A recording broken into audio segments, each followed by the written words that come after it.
दोस्तों, आज की कहानी है छोटी बहू हमारे घर में नॉनवेज खाना नहीं बनेगा। दोस्तों, कहानी शुरू करने से पहले अगर आपने हमारे चैनल को सब्सक्राइब नहीं किया है तो सब्सक्राइब कर लीजिए ताकि आपके पास पहुंचे हर नया वीडियो।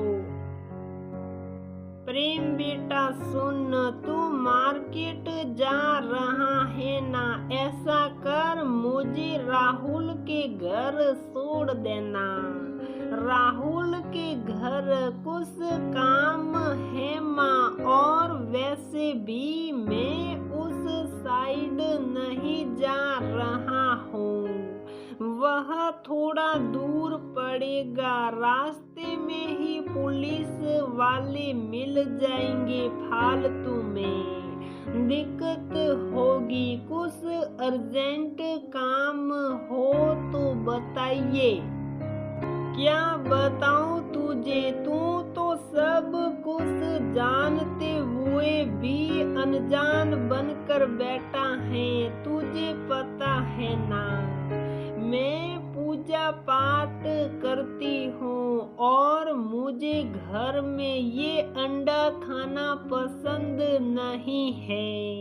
फिर भी तूने बहू को अंडा लाकर दिया और बहू अंडे खा रही है। मुझे नहीं रहना यहाँ पर, मैं तो जा रही हूँ राहुल के घर। मुझे नहीं पता, कैसे भी करके मुझे छोड़कर आ। माँ ने गुस्से में अपना फैसला सुना दिया। बाबूजी अब तक चुपचाप अखबार पढ़ रहे थे, लेकिन शायद अब बीच में बोलना जरूरी लगा। अरे शांति, कोरोना के बाद बहू बहुत कमजोर हो गई है, तुम भी तो ये जानती हो।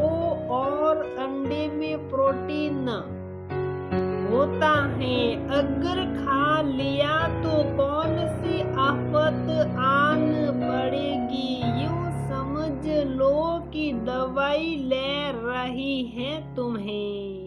क्या दिक्कत है तुम्हें, थोड़ी ना खिला रही हूँ, बच्ची है वह भी।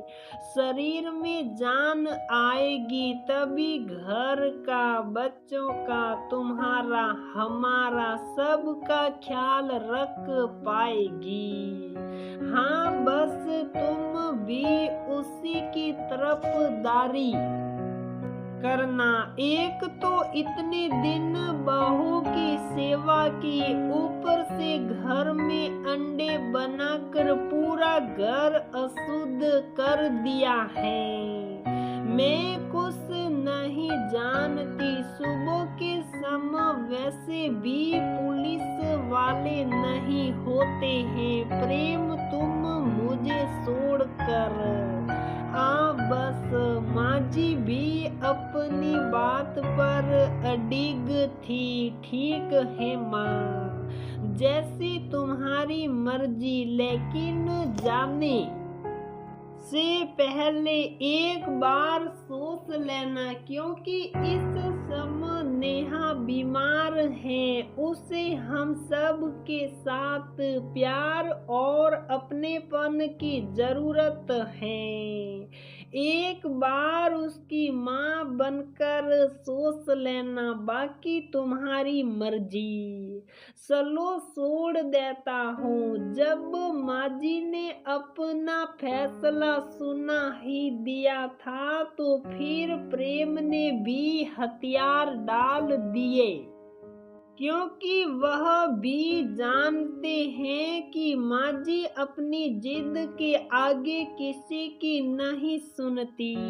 खैर, लगभग 1 घंटे बाद प्रेम बाजार से वापस आए। मेरे लिए फल, अंडे और बाकी सामान लेकर, साथ ही माँ जी को भी। राहुल भैया के घर छोड़कर आ गए, लेकिन कहते हैं ना, वक्त सबका आता है। मम्मी जी को गए हुए केवल 3 दिन हुए थे। हालांकि सब कुछ संभालना मेरे लिए मुश्किल था, लेकिन फिर भी पापा जी और मेरे बच्चों के पापा की मदद से जैसे तैसे सब कुछ एडजस्ट हो रहा था। इसी बीच हमारी बिल्डिंग में कोरोना के पेशेंट बहुत बढ़ गए, जिसकी वजह से हमारा पूरा एरिया सील हो गया। हेलो, हाँ शांति, कैसी हो? राहुल के घर तो मजा आ रहा है ना? खुश हो ना?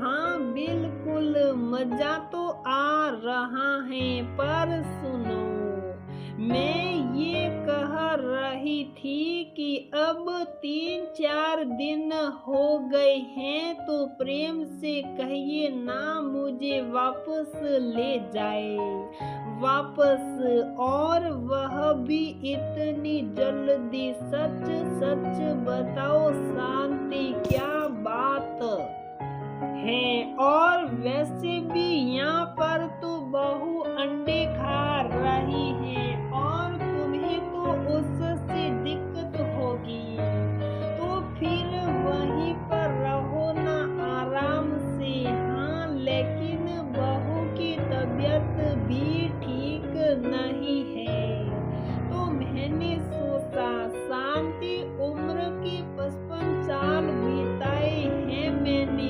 तुम्हारे साथ, बहुत अच्छी तरीके से तुम्हें जानता हूँ। जब तुम यहाँ थी और बहू कोरोना पॉजिटिव थी, उस समय तुम कौन सी उसकी मदद करती थी, और जो करती थी तो उसका गुणगान कितना करती थी, ये मैं अच्छे से जानता हूँ। इसीलिए सच सच बताओ बात क्या है? दरअसल बहू बीमार थी, इसलिए अंडे खाती थी, लेकिन यहाँ पर छोटी बहू तो रोज शाम को नॉनवेज बनाकर खाती है। मुझसे यहाँ पर नहीं रहा जाता। आखिर माँ जी ने अपने दिल की बात क्या डाली? वाह शांति वाह, इसे कहते हैं ईश्वर की लाठी। एक समय था जब तुम भी अंडे खाती थी, नॉनवेज खाती थी, अब तुमने ये सब कुछ छोड़ दिया है, तो दूसरों के खाने में भी तुम्हें बदबू आने लगती है। तुम्हारे साथ यही होना चाहिए था। यहाँ से बहू को 2 बातें सुनाकर गई थी ना, और वहाँ तो तुम्हारा मुंह नहीं खुलता। तुम्हारी वजह से बड़ी बहू की इच्छा होती हुए भी वह कभी अंडे नहीं खाती है घर में, लेकिन अगर बीमारी में उसने खा भी लिया तो कौन सी आफत आन पड़ेगी। तुम जानती हो कितनी कमजोर हो गई है बेचारी, काम करती हैं तो हाँफती रहती हैं। खैर, सोसाइटी में कोरोना के ज्यादा केस आने की वजह से किसी का भी सोसाइटी में आना जाना मना है।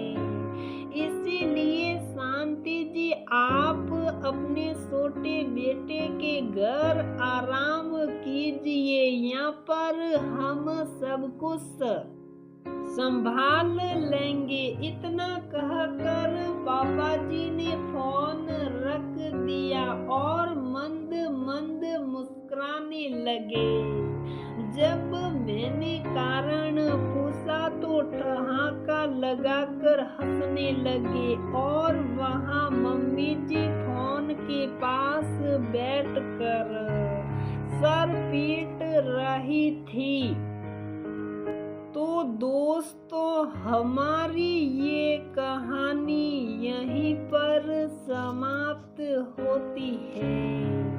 अगर आपको हमारी ये कहानी पसंद आती है तो प्लीज वीडियो को लाइक करें, शेयर करें और हमारे चैनल को सब्सक्राइब जरूर करें।